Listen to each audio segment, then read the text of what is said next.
Bom, irmãos, nós estamos numa série que para mim ela tem meio que mexido muito comigo. Desde o ano passado nós decidimos que o mês de janeiro é um mês que nós nos ajuntamos todos aqui, por isso o mês de janeiro nós não temos o culto das crianças nem dos youngers, porque nós queremos fazer do mês de janeiro um mês que nós chamamos de ativação profética, aonde nós acreditamos que é um mês que nós precisamos projetar toda a nossa história do ano, acreditando então que nós somos coparticipantes da criação de Deus. E esse termo então, co-criando, foi um termo que nós aprendemos muito no final do ano passado, na escola de profetas ali da Bethel Church, e nós então acreditamos que nós não somos apenas pessoas que recebemos uma palavra profética dada por Deus em um determinado momento da nossa vida, mas nós também somos comissionados a sermos co-criadores, então, dessa palavra que um dia recebemos, para que essa palavra se cumpra verdadeiramente na nossa vida. Eu coloquei o tema dessa palavra, então, de hoje, de dá-me a minha montanha. Você pode repetir isso? Diga, dá-me a minha montanha. Quero ler um texto com os irmãos. Eu e a Ida, a gente já vem conversando nos trajetos da vida aí sobre a figura de Caleb, sobre a postura de Caleb diante da repartição das terras ali pós entrada em Canaã. E aí a gente conversando e Deus começou a ministrar muito ao meu coração sobre esse texto, e eu quero lê-lo com você. Está lá em Josué capítulo 14, a partir do verso 6, que diz assim, vou ler do 6 ao 15, ok, Igor? Chegaram os filhos de Judá a Josué em Gilgal, e Caleb, filho de Jefoné, o quenezeu, lhe disse, tu sabes o que o Senhor falou a Moisés, homem de Deus, em Cades Barneia, a respeito de mim e de ti.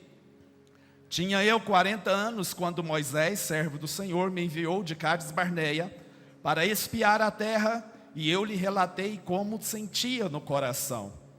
Mas meus irmãos que subiram comigo desesperaram o povo. Eu, porém, perseverei em seguir o Senhor meu Deus.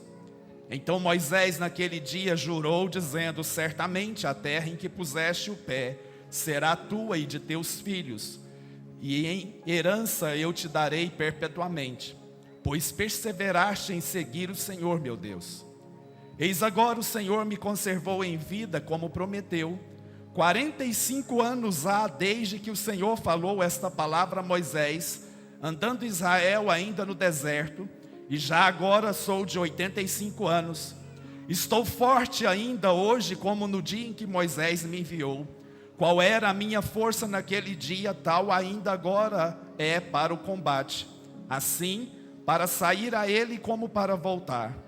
Agora, pois, dá-me este monte de que o Senhor falou naquele dia, pois naquele dia ouviste que lá estavam os Enaquins e grandes e fortes cidades. O Senhor porventura será comigo para os desapossar, como prometeu. Josué o abençoou e deu a Caleb, filho de Jefoné, Hebrom em herança. Portanto, Hebrom passou a ser de Caleb, filho de Jefoné, o quenezeu, em herança até o dia de hoje, visto que perseverara em seguir ao Senhor Deus de Israel. Dantes, o nome de Hebrom era Kiriat Arba. Este Arba foi o maior homem entre os Enaquins, e a terra repousou da guerra. Agora, pois, dá-me este monte. Foi um pedido de Caleb a Josué, se lembrando de um dia que talvez entrou para a história da sua vida, porque diante de muitas pessoas ele se posicionou com um espírito diferente. E a Bíblia diz isso, de que Caleb era uma pessoa que possuía um espírito diferente. Diga, espírito diferente. Irmãos, eu quero te desafiar a você acreditar que nesses dias Deus está chamando pessoas, homens e mulheres de Deus, que desejam de fato possuir um monte, que desejam de fato conquistar uma terra prometida, que desejam de fato alcançar as promessas de Deus para a sua vida. Mas para isso eu e você seremos desafiados a termos um espírito diferente. Será que você pode se juntar a mim nesta manhã e juntos bradarmos a uma só voz: Senhor, que em 2024 eu quero o meu monte? Você pode dizer isso?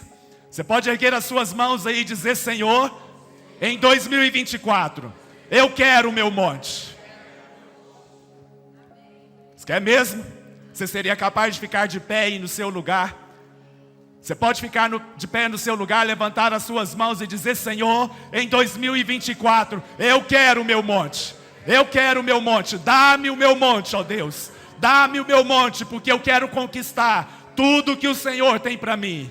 Em 2024 eu quero viver tudo que o Senhor tem para mim. Em 2024 eu quero experimentar o poder, a grandeza, a soberania de Deus na minha vida. Você crê? Diga amém. Mas sabe, irmãos, pode se sentar. Quantas pessoas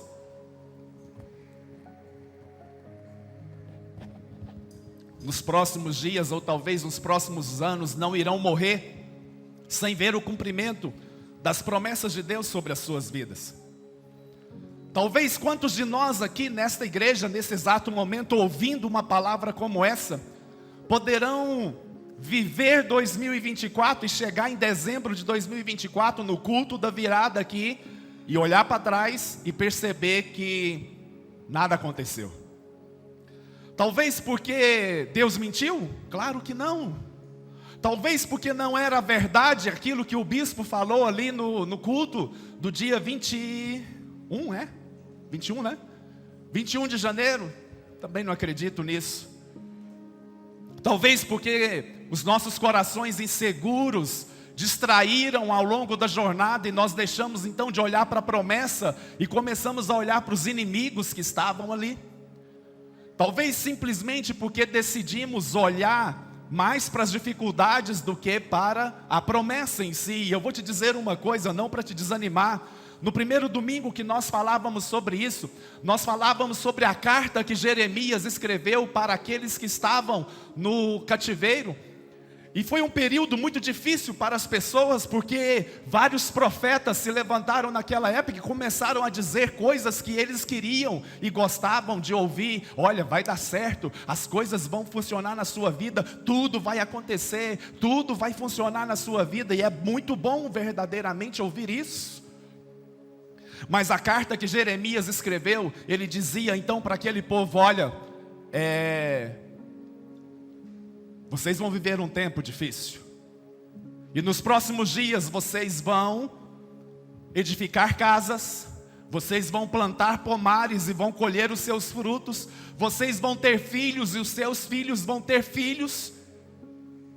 O que Jeremias estava dizendo então? Olha, deixa eu dizer uma coisa para vocês: esse tempo que vocês estão passando não vai ser um tempo rápido, não vai ser um tempo curto, ele vai demorar. Mas ali a bênção de Deus vai estar com você, porque você vai ter o poder de edificar casa, você vai ter o poder de constituir família, você vai ter o poder de plantar pomares e colher deles. Então nós falávamos sobre a manifestação de Deus mesmo naqueles momentos que na nossa mente julgamos ser um momento de grande caos da nossa vida. E aí nós então aprendemos nos Salmos, quando Davi dizia ali: olha, os anjos de Deus então esperam quando nós liberamos a palavra de Deus, para eles pegarem a palavra de Deus e executá-la. E nós então aprendemos a determinar que os anjos de Deus trabalhem por nós, de acordo com o cumprimento da palavra. No domingo passado nós falávamos sobre quando Deus pega o ordinário e transforma ele no extraordinário. Quando Deus manifesta o mesmo milagre que parecia tudo quase igual na vida de Pedro, de alguns dos seus companheiros ali, chamada de pesca maravilhosa, né? Quando no primeiro momento a pesca maravilhosa foi de tamanha grandeza que as redes chegaram a se romper, tamanho foi o milagre que Deus operou na vida deles ali, e eles então experimentaram um grande mover de Deus. Mas depois veio um segundo momento onde Jesus havia morrido. Pedro havia negado Jesus e ele talvez estava ali sem esperança, sem nenhuma perspectiva de vida. Ele não conseguia enxergar futuro, ele não conseguia ver mais beleza em 2024, ele não conseguia mais ver a grandeza de Deus na sua vida. Talvez ele perdeu a graça de viver, talvez ele perdeu toda a perspectiva de ter sonhos diante de Deus. E Pedro talvez olhou e falou assim: o que vai ser da minha vida? E ele usa uma expressão que talvez eu e você costumamos fazer: eu vou pescar. Porque era o que Pedro sabia fazer, era o que Pedro tinha nas mãos, porque ele era um grande pescador. E Pedro então ele fala: já que lá atrás ele havia me chamado para ser um pescador de homens e eu larguei tudo por causa dele, eu então hoje vou voltar a fazer aquilo que eu sei fazer muito bem. Eu vou confiar na força do meu braço, porque eu já não tenho mais perspectiva de mudança na minha vida. E aí vem então o segundo milagre, e no segundo milagre é muito parecido com o primeiro. Uma abundância se manifesta, mas dessa vez havia um barco só e havia uma única rede. E aí nós dizíamos então que a rede não se rompeu, e eles pescaram então 153 peixes. Sem nenhuma vontade e nenhuma pretensão de especular o que significa os 153 peixes. E eu quero te dizer, sabe o que significa os 153 peixes? Diga: 153 peixes. É o que significa. Para que a gente querer inventar onde não existe coisas? 153 peixes significa 153 peixes. Mas sabe o que eu aprendo com isso? Que agora era um só barco e uma só rede, então havia uma unidade de propósito, havia uma integração, havia uma junção de propósito, aonde agora eu dou a mão para o meu irmão e nós vamos juntos alcançar um milagre que Deus tem para nós. E falávamos então de nós conquistarmos um milagre para essa igreja também, porque acreditamos que Deus pode nos levar a coisas grandes e poderosas, a vivermos coisas grandes e poderosas neste lugar. Você pode dizer amém? E no dia de hoje, então, eu estou trazendo uma passagem de um homem que a Bíblia mesmo fala que ele tinha um espírito diferente, porque ele não ousou olhar para os gigantes, ele não ousou olhar para as dificuldades, ele não ousou olhar para 2024 e falar: como comecei o ano difícil, como o meu ano começou pesado, como o meu ano começou carregado. Não, ele ousou olhar para 2024 e falar: eia, subamos e possuamos a terra que o Senhor está nos dando. Eia, eu vou subir e eu vou possuir 2024, e vai ser sem sombra de dúvida a melhor época da minha vida. Você pode dizer amém por isso? Quero que você entenda uma coisa: seu chamado sempre é um avanço para você entrar numa zona de risco. O chamado de Deus para você sempre será um avanço para você entrar numa zona de desconforto, uma zona de uma situação que você talvez não vai se sentir confortável, e talvez você vai ser levado a experimentar desafios mesmo na sua vida. Mas eu entendo que Deus está fazendo algo completamente novo nesses dias. Você pode dizer amém por isso? Diferente talvez de tudo que já foi feito até hoje. E eu não quero que isso seja mais um jargão evangeliquez aí na sua vida, que você verdadeiramente possa acreditar: Deus está fazendo algo novo na minha vida. Números 14, 24 vai dizer isso que eu estou falando para vocês. Caleb então era uma pessoa resolvida, porém o meu servo Caleb, visto que nele houve outro espírito e perseverou em seguir-me, eu o farei entrar na terra que ele espiou. Caleb era diferente. Caleb era uma pessoa resolvida, Caleb era uma pessoa que confiava em Deus, Caleb era uma pessoa que sabia muito bem quem ele era. E a pergunta que eu faço nessa manhã para mim e para você é: e você? Você sabe quem você é? Você sabe até onde você pode ir em Deus? Você sabe para o que Deus te chamou nesses dias? Eu quero dizer para você que existe um futuro te esperando, porque Deus ainda não terminou a boa obra que Ele começou a fazer na sua vida. Você pode dizer amém por isso? Quando Deus lhe deu uma promessa, Ele foi lá no futuro, e Ele pegou então tudo aquilo que Ele espera para você, tudo aquilo que Ele desenhou para você, e Ele traz então agora no presente. Ele diz: ei, vamos lá, vai dar certo, vai funcionar, você vai conseguir. Você pode olhar com aquela pessoa que aquela cara de bobo para esse irmão que está do seu lado e falar assim para ele: não desiste não, vai dar certo, vai funcionar.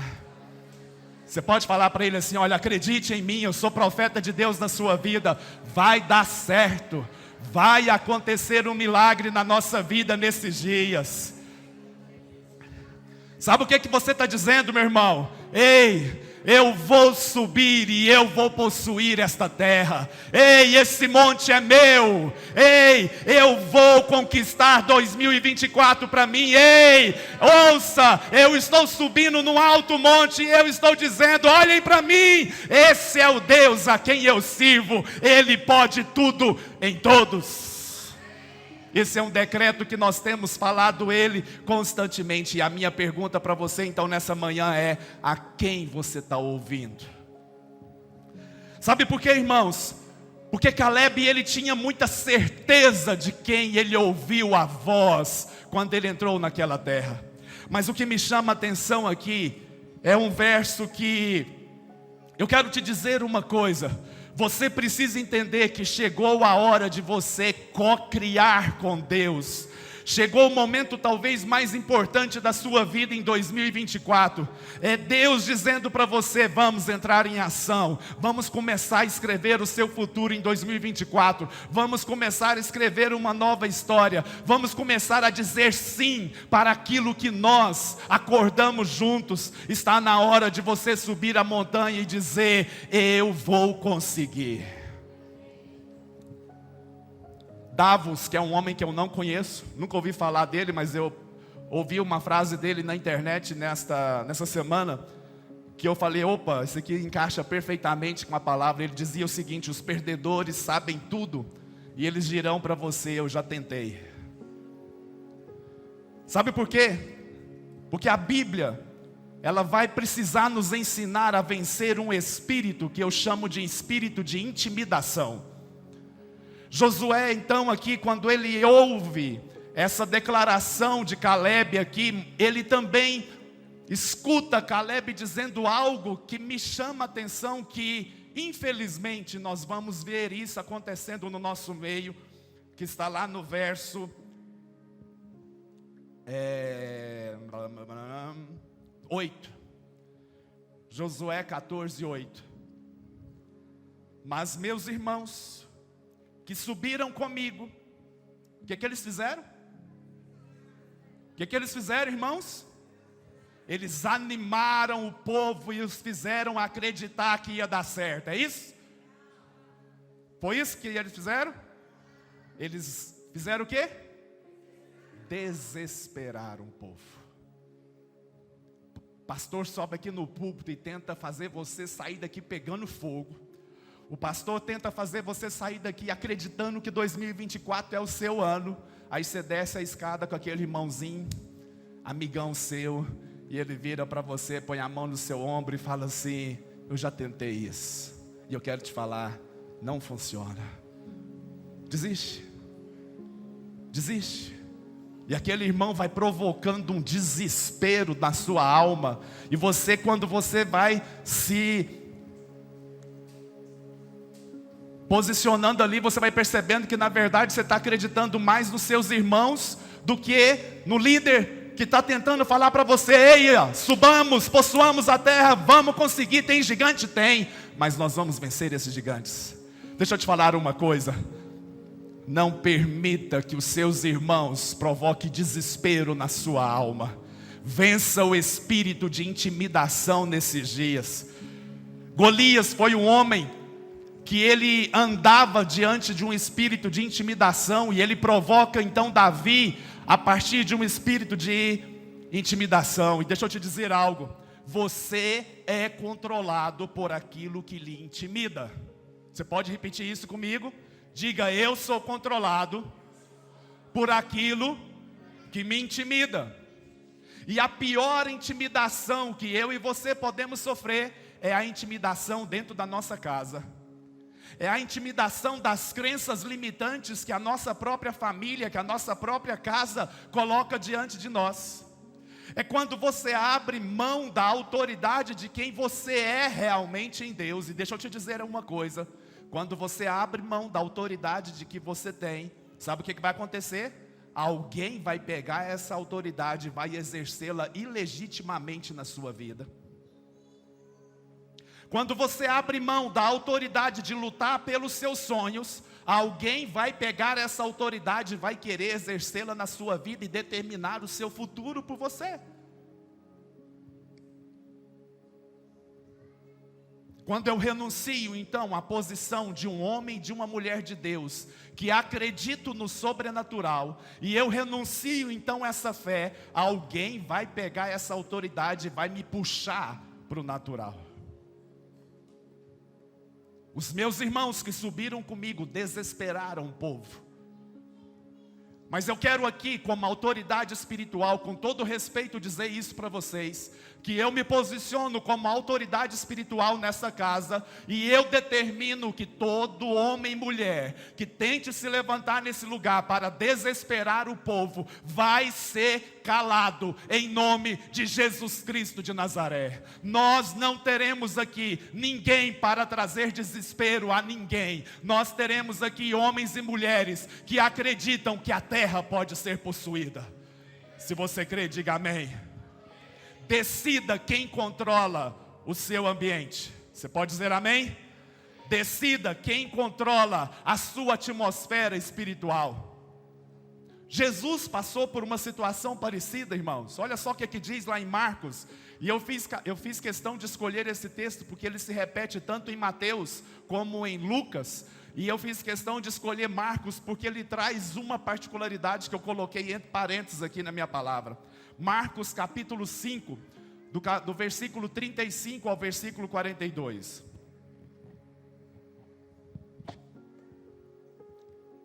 Falava ele ainda quando chegaram alguns da casa do chefe da sinagoga, a quem disseram: tua filha já morreu porque ainda incomodas o mestre? A filha de Jairo que está falando aqui, tá?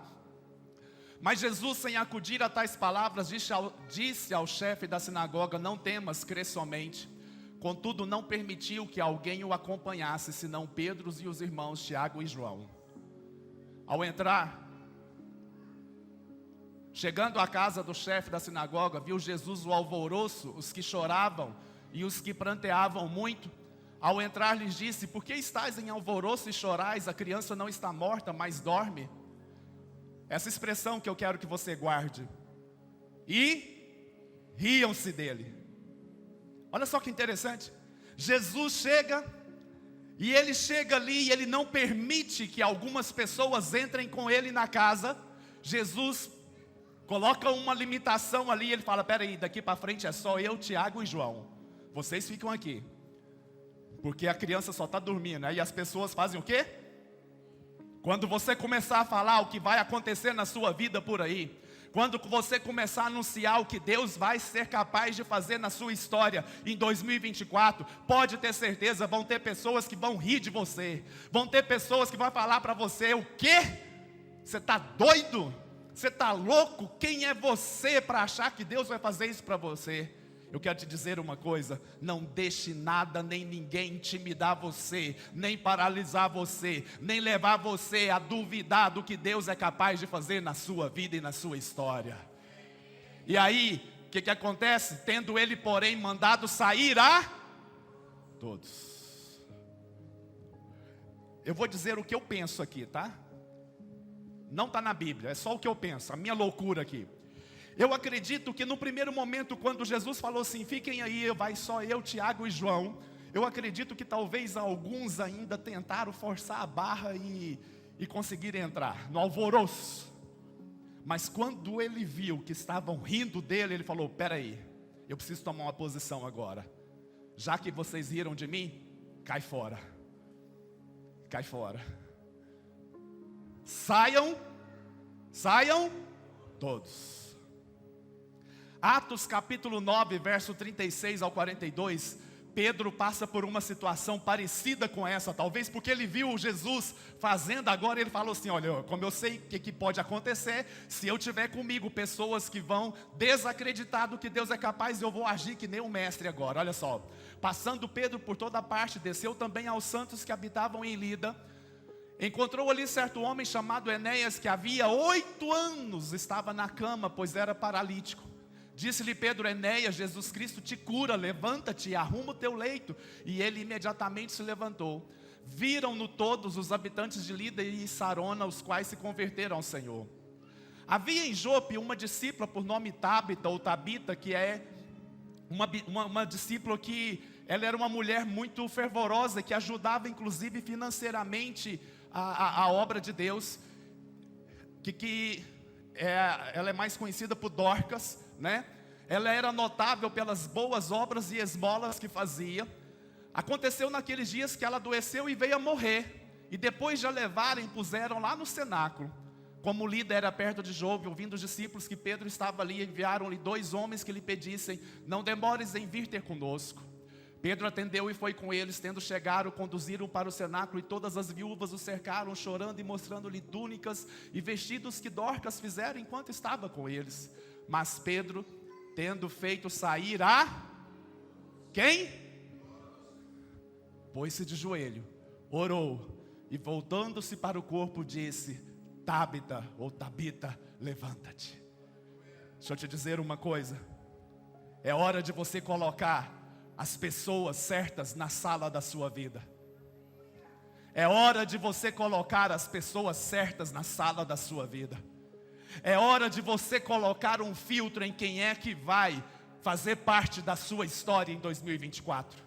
É hora de você filtrar quem são as pessoas que vão fazer parte da conquista do seu monte. É hora de você estabelecer: ei, para aí, a partir de agora você não determina mais meu futuro. O meu futuro é determinado por um Deus que pode todas as coisas. O meu futuro será determinado por um Deus que pode operar milagres. Não é você que fala mais na minha vida. Quem fala na minha vida a partir de hoje se chama Jesus Cristo de Nazaré, aquele a quem eu acredito, aquele a quem eu sirvo e aquele a quem eu confio a minha vida e a minha história.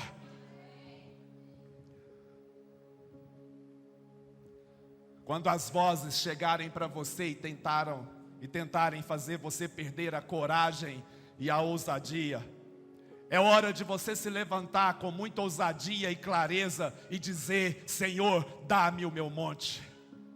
Quando o medo dizer para você: ei, diminua as luzes para que ninguém te perceba, é hora de você se levantar e deixar a sua luz brilhar e deixar que as pessoas vejam quem é o Deus a quem você serve. É hora de você colocar as pessoas certas na sua vida, e é hora de você levantar e deixar verdadeiramente a sua vida ser uma luz para o mundo. Palavras, irmãos, elas possuem autoridade e elas se tornam espírito e vida. Jesus disse isso: as minhas palavras são espírito e são vida. Deixa eu te perguntar uma coisa: o que você espera que a vida lhe ofereça? O que você espera que a sua vida lhe ofereça em 2024? Quais são as expectativas que você está carregando em troca do seu trabalho e do seu sacrifício? Deixa eu te falar, não reclame daquilo que você permite. Não reclame daquilo que você tolera, porque aquilo que você tolera não pode ser mudado.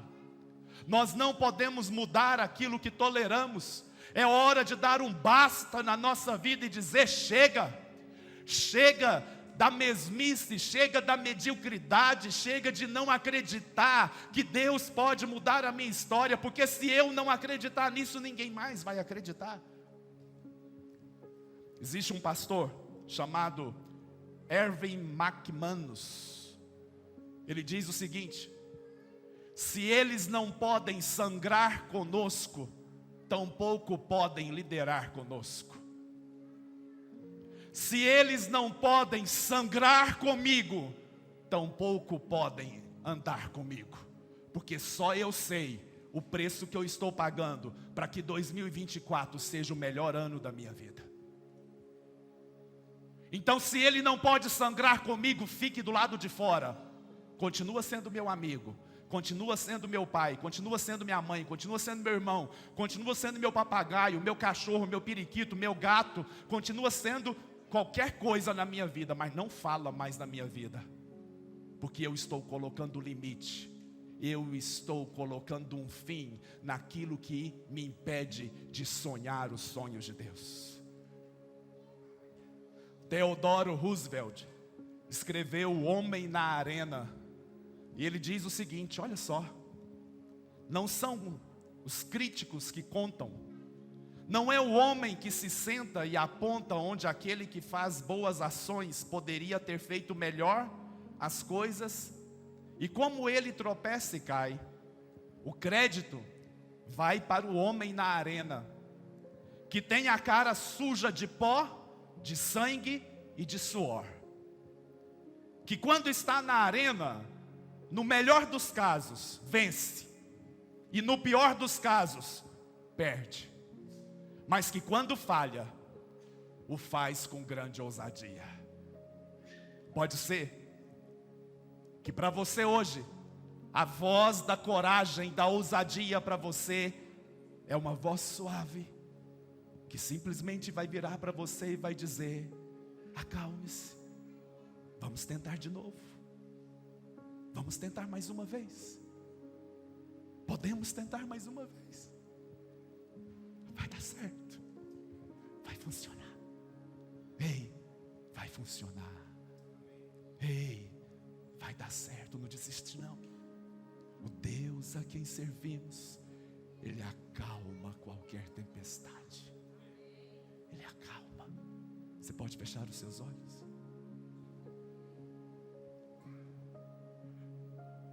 Talvez você chegou aqui dizendo para você mesmo: eu não tenho mais forças, eu simplesmente não consigo, eu não consigo mais dar nenhum passo, eu não consigo me mover mais nessa esperança, o ano mal começou e eu não dou conta mais.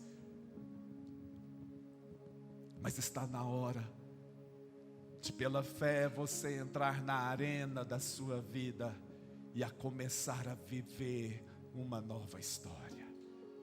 Não espere ser perfeito, não espere você estar totalmente preparado. Chega de fatalismo, chega de conformismo. Deus está em busca das pessoas que confiam nele. E confiar em Deus é muito mais do que uma disposição mental, é uma entrega por um objetivo. Feche os seus olhos e escute pela fé a voz da coragem, não gritando nos seus ouvidos, mas dizendo para você muito calmamente: ei, tente de novo, jogue a rede do outro lado, jogue a rede lá no lugar mais fundo, porque vai dar certo dessa vez. Senhor, mas eu passei a noite toda tentando, Senhor, eu passei tanta noite trabalhando, Senhor, eu sei muito bem como é que é, eu já vivi isso, eu sei, essa é a minha profissão, eu sei que vai dar certo. Mas Ele está dizendo: ei, tente mais uma vez, ei, jogue do outro lado. E talvez você precise se recobrar o ânimo aí.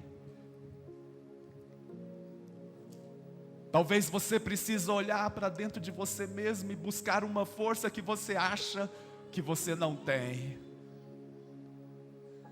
Mas eu estou aqui para trazer boas novas para você. Eu estou aqui para dizer que Ele é aquele que pode acalmar qualquer tempestade. Ele é aquele que pode curar qualquer enfermidade. Ele é aquele que pode colocar ordem no caos da sua alma. Ele é aquele que pode trazer você a esperança novamente e dizer: ei, agora jogue do outro lado porque vai dar certo. Agora tente dessa vez, dessa forma, porque vai funcionar.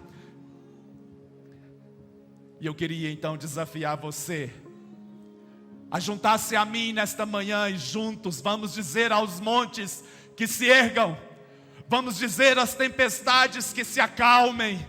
Vamos dizer aos demônios que se calem. Vamos dizer ao caos: organizem-se. Vamos dizer ao vale de ossos secos: sejam levantados como um exército. Ouçam a voz do Espírito que diz: vale de ossos secos, recebam vida.